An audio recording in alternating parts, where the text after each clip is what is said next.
Ce samedi 3 septembre 2018 à Abomey, le palais royal Ronli a abrité la célébration du bicentenaire du roi Guézo. En 40 ans de règne, Dada Guézo s'est montré révolutionnaire à plus d'un titre de par son règne atypique. En rompant l'ordre ancien, en révisant la loi fondamentale, le Dambomeka Sudo, par l'introduction de nouvelles dispositifs,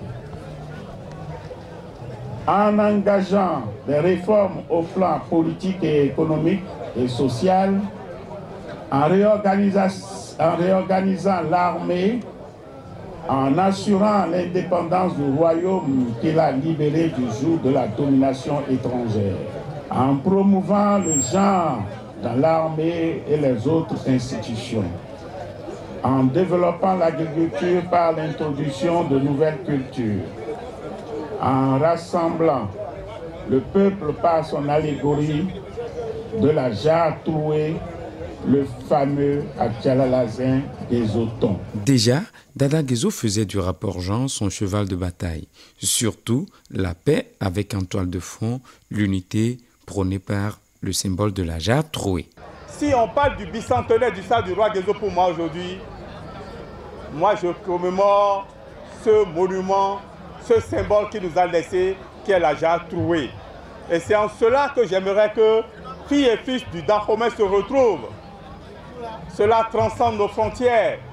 C'est devenu pas seulement l'emblème de notre Assemblée nationale, c'est devenu l'emblème de beaucoup d'assemblées en Afrique, beaucoup d'institutions dans le monde. Que d'éloges à l'égard du redoutable et vaillant guerrier qui a pour emblème le buffle, signe de force et de résistance. Sa Majesté, roi Guézo qui a régné de 1818 à 1858 est un roi qui a résisté à toutes les attaques.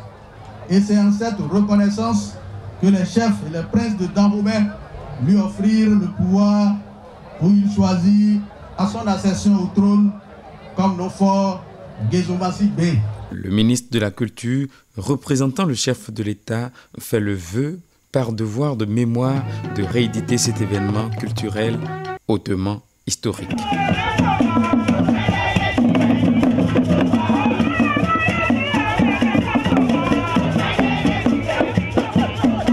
La célébration a commencé cette année et j'ai le plaisir de vous annoncer, comme le chef de l'État lui-même l'a dit aux membres du comité d'organisation, que cette célébration va se dérouler sur 3 ans.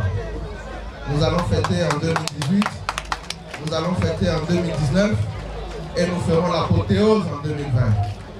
Parce que celui que nous célébrons est un symbole fort. En de pareilles circonstances, il faut laisser libre cours au délire artistique et chorégraphique.